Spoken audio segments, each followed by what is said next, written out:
রাত তখন ৩টে, ঘুটঘুটে অন্ধকার। একটা প্রিজন ভ্যান নিঃশব্দে সীমান্তের দিকে এগিয়ে আসছে। ভেতরে ৩০ থেকে ৩৫ জন মানুষ, নারী, শিশু, বৃদ্ধ। তাদের গন্তব্য জানানো হয়নি। কোনো বিচার নেই, কোনো কাগজপত্র নেই, কোনো নোটিশ নেই। লাইট নিভিয়ে সীমান্তের কাঁটা তারের ওপারে তাদের ঠেলে দেয়া হবে। এটা কোনো সিনেমার দৃশ্য নয়, এটা ঘটছে বাংলাদেশ ভারত সীমান্তে বারবার। কিন্তু এবার বাংলাদেশ আর চুপ থাকেনি। গেল কয়েকদিনে ভারতের বিএসএফ অন্তত ২১টি পোশিনের চেষ্টা চালিয়েছে দেশের বিভিন্ন সীমান্তে। এই ২১টি ঘটনায় ২০০-এর বেশি মানুষকে অবৈধভাবে বাংলাদেশে ঠেলে দেওয়ার পরিকল্পনা ছিল। এই ২১টি প্রচেষ্টার প্রতিটি বিজিবি একেবারে ব্যর্থ করে দিয়েছে।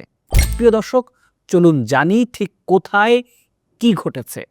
আপনাদের সাথে আছি আমি শাহাদাত হোসেন। প্রিয় দর্শক, আজকে বিষয়টি অত্যন্ত গুরুত্বপূর্ণ। আশা করি শেষ পর্যন্ত এই বিষয়টি দেখবেন, জানবেন, পাশের সাধারণ মানুষকে সচেতন করবেন। তো চলুন শুরু করা যাক।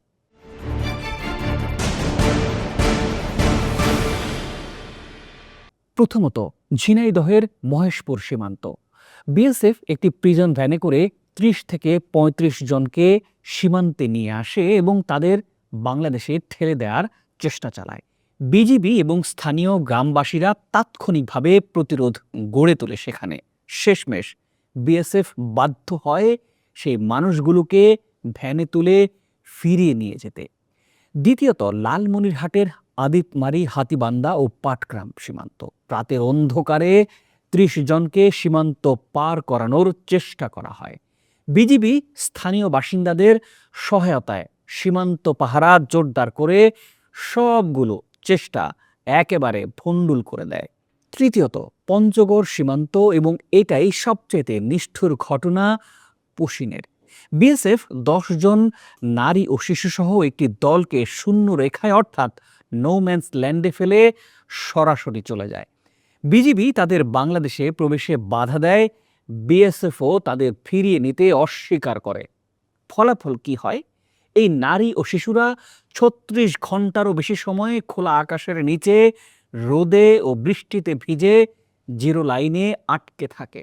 তবে শেষ পর্যন্ত আন্তর্জাতিক চাপ ও বিজিবির অবিচল অবস্থানের মুখে বিএসএফ তাদের ফিরিয়ে নিতে বাধ্য হয়। ভারত কূটনৈতিকভাবে দাবি করছে এরা অবৈধ অনুপ্রবেশকারী এবং তাদের বৈধ প্রক্রিয়ায় বহিষ্কার করা হচ্ছে।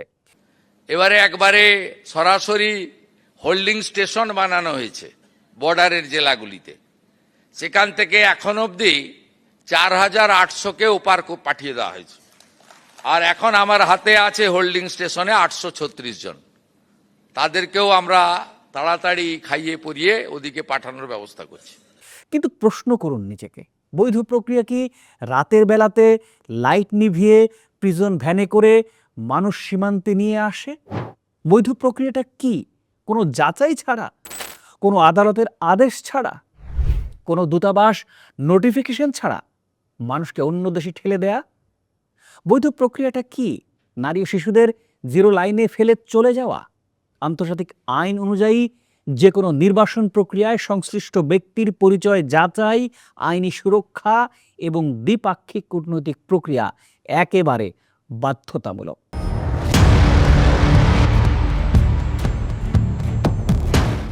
ভারত এর কোনোটি মানছে না। এটা বৈধ বহিষ্কার নয়, এটা অবৈধ পুশ ইন, এবং এটা বাংলাদেশের সার্বভৌমত্বের উপর সরাসরি আঘাত। এই পুশিন কেবল এই সপ্তাহেই নয়, এই ধরনের পুশিনের চেষ্টা চলেছে নিয়মিতভাবে। বিগত সরকারের আমলে এই ঘটনাগুলো প্রায় চাপা পড়ে যেত। এবারের পরিবর্তন হলো বাংলাদেশ এবার সরাসরি মুখোমুখি অবস্থানে দাঁড়িয়েছে এই সব অবৈধ পুশিনের বিরুদ্ধে। প্রিয় দর্শক, এখন আসি সেই গল্পে যেটা অধিকাংশ মিডিয়া তুলে ধরছে না। এই প্রতিরোধ শুধু বিজিবির একার নয়। মহেশপুরে যখন প্রিজন ভ্যান আসে, বিজিবির পাশে দাঁড়িয়েছিল সেই এলাকার অসংখ্য সাধারণ মানুষ। সম্মানিত সীমান্তবাসী, দেশের বিভিন্ন সীমান্ত এলাকা লালমনিরহাটে রাতের পাহারায় অংশ নিয়েছে স্থানীয় বাসিন্দারা। পঞ্চগড়, নেত্রকোনা সহ বিভিন্ন সীমান্ত এলাকায় ইউনিয়ন পরিষদের চেয়ারম্যান, মেম্বার, গণ্যমান্য ব্যক্তিরাও বিজিবির সঙ্গে যৌথ টহলের অংশ নিচ্ছেন। নেত্রকোনা সীমান্তে বিজিবি মেগাফোন, সার্চ লাইট আর শীষ ব্যবহার করে রাতে পাহারা দিচ্ছে এবং গ্রামবাসীরা স্বেচ্ছায় রাত জেগে সীমান্ত পাহারায় যোগ দিচ্ছে প্রতিদিন। এটা শুধু সামরিক প্রতিরোধ নয়, এটা নাগরিক প্রতিরোধ, এই পুশিনের বিরুদ্ধে, ভারতীয় আধিপত্যের বিরুদ্ধে। বিজিবি এখন গ্রামবাসীদের কাছ থেকে সীমান্ত সংক্রান্ত গোয়েন্দা তথ্য সংগ্রহ করছে। গ্রামের মানুষ জানে কখন অস্বাভাবিক নড়াচড়া হচ্ছে, কখন অচেনা গাড়ি আসছে সীমান্তে। এই স্থানীয় জ্ঞানকে এখন জাতীয় নিরাপত্তার হাতিয়ার বানানো হয়েছে। বর্তমানে বিজিবি ২৬টি জেলার সীমান্তে বিপুল সংখ্যক সৈন্য মোতায়েন করেছে। ৪টি শিফটে ২৪ ঘন্টা টহল চলছে। এটা বিগত বছরগুলোর বাংলাদেশ নয়, এটা জেগে ওঠা এক বাংলাদেশের চিত্র। যে বিজিবি একসময় দুর্বল, মনোবলহীন বলে পরিচিত ছিল, সেই বিজিবি আজ ২১টি পশিন এক এক করে ব্যর্থ করে দিচ্ছে। তাদের পাশে দাঁড়িয়ে আছে এই দেশের অসংখ্য মানুষ। প্রিয় দর্শক, একটু ভাবুন, বাংলাদেশ ভারত সীমান্তের দৈর্ঘ্য প্রায় ৪,৫০০ কিলোমিটার। এই বিশাল সীমান্তে প্রতি রাত পাহারা দেয়া কতটা আসলে কঠিন তা বলার অপেক্ষা রাখে না। কিন্তু ভারত কেন এত দ্রুত, এত ব্যাপকভাবে পুশিনের চেষ্টা চালিয়ে যাচ্ছে? বিশেষজ্ঞরা বলছেন, ভারতের অভ্যন্তরীণ রাজনৈতিক চাপের কারণে সংখ্যালঘু ও বাংলাভাষী মুসলিমদের অবৈধ বাংলাদেশি তকমা দিয়ে বহিষ্কার করার প্রবণতা বেড়ে গেছে। এনআরসি বা ন্যাশনাল রেজিস্টার অব সিটিজেন্স প্রক্রিয়ায় যারা তালিকাভুক্ত হতে পারেনি, তাদের একটা বড় অংশকেই এভাবে সীমান্তে ঠেলে দেওয়া হচ্ছে। কিন্তু এখানেই বড় প্রশ্নটা হলো, এই মানুষগুলো কি আসলেই বাংলাদেশি, নাকি তারা ভারতীয় নাগরিক যাদের নথি নেই বা নথি হারিয়ে গেছে? যাচাই প্রক্রিয়া ছাড়া এটা নির্ধারণ করার কোনো উপায় নেই এবং সেই যাচাই না করেই রাতের অন্ধকারে মানুষ ঠেলে দেয়া, এটা মানবিক অধিকারের চরম লঙ্ঘন।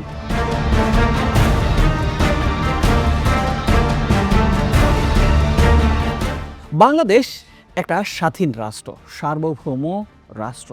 এই দেশের মাটিতে কে প্রবেশ করবে, কে করবে না, সে সিদ্ধান্ত নেয়ার অধিকার শুধুমাত্র বাংলাদেশের। ভারত সে সিদ্ধান্ত নিতে পারে না। সীমান্তে যা ঘটছে সেটা শুধু একটা নিরাপত্তার প্রশ্নই না, এটা সার্বভৌমত্বের প্রশ্ন। এবং সেই প্রশ্নের উত্তর এখন বিজিবি জওয়ানরা প্রতিনিয়ত দিয়ে চলছেন এবং তাদের পাশে রাত জেগে দাঁড়িয়ে আছে বাংলাদেশের অসংখ্য সাধারণ মানুষ। বিগত সরকারের আমলে আমরা কি দেখেছি? সীমান্তে পুশিনের ঘটনা নতুন কিছু নয়, কিন্তু আগে এই ঘটনাগুলো প্রায়ই ধামাচাপা পড়ে যেত, প্রতিবাদ হতো না, প্রতিরোধ হতো না। কূটনৈতিক নমনীয়তার নামে বাংলাদেশকে বারবার ছাড় দিতে হয়েছে। কিন্তু আজকের বাংলাদেশের চিত্র একেবারে ভিন্ন। ২১টি পুশিনের চেষ্টা, ২১টি ব্যর্থ। এই সংখ্যাটা শুধু একটা পরিসংখ্যানই নয়, এটা একটা বার্তা, এটা একটা সাহসের গল্প। বাংলাদেশ এখন আর চুপ থাকবে না। পঞ্চগড়ে যখন নারী শিশুরা ৩৬ ঘন্টা জিরো লাইনে আটকে রইল, বিজিবি এক পাও সরেনি। সেই অবিচাল অবস্থানের কারণে শেষ পর্যন্ত বিএসএফকে তাদের ফিরিয়ে নিতে হয়েছে। এটা একটা নীরব বিপ্লব ঘটেছে। সীমান্তে ঘটে যাওয়া এই বিপ্লব হয়তো মেইনস্ট্রিম মিডিয়ায় বড় হেডলাইন পাচ্ছে না, কিন্তু এই ঘটনার তাৎপর্য অনেক গভীরে। আপনারা ভাবছেন আমার, আপনার কি করার আছে এই বিষয়টি নিয়ে? অবশ্যই আছে। প্রথমত, সচেতন থাকতে হবে আমাদের সবাইকে। এই ধরনের ঘটনা যখন ঘটে তখন সঠিক তথ্য ছড়িয়ে দিতে হবে, গুজব ও অপতথ্য থেকে দূরে থাকতে হবে। দ্বিতীয়ত, আপনার সীমান্তবর্তী এলাকার পরিচিত জনদের সাথে কথা বলতে হবে। সীমান্ত পাহারায় স্থানীয় জনসম্পৃক্ততা আরও বাড়াতে হবে। তৃতীয়ত, এই ভিডিওটি শেয়ার করতে হবে। যত বেশি মানুষ জানবে তত বেশি চাপ তৈরি হবে সঠিক কূটনৈতিক পদক্ষেপ নেয়ার জন্যই। সীমান্তে যে বিজিবির জওয়ানরা রাত জেগে পাহারা দিচ্ছেন, যে গ্রামবাসীরা নিজেদের জীবন ঝুঁকিতে ফেলে সার্বভৌমত্ব রক্ষা করছেন, তাদের জন্য অন্তত এটুকু আমরা করতেই পারি। বাংলাদেশ জেগেছে, সীমান্ত জেগে উঠেছে। প্রিয় দর্শক, এই ভিডিওটি যদি গুরুত্বপূর্ণ মনে হয় এখনই সাবস্ক্রাইব করতে পারেন, আমাদের লাইক দিন এবং আপনার পরিচিতজনদের সাথে এটি শেয়ার করুন। আপনার মতামত অবশ্যই কমেন্ট করে জানাবে। ভালো থাকুন, সুস্থ থাকুন। দেখা হবে পরের বিশ্লেষণে।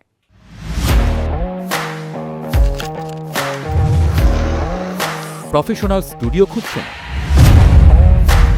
ঢাকার প্রাইম লোকেশন নয়াপল্টনে দেশ সমাচার স্টুডিও আপনার কন্টেন্ট প্রোডাকশনের নির্ভরযোগ্য ঠিকানা। এখানে পাবেন 4K ক্যামেরায় মাল্টি অ্যাঙ্গেল রেকর্ডিং, আছে গ্রিন ও ব্ল্যাক স্ক্রিন সেটআপ, উন্নত মানের মাইক্রোফোন ও sound proof voice over booth.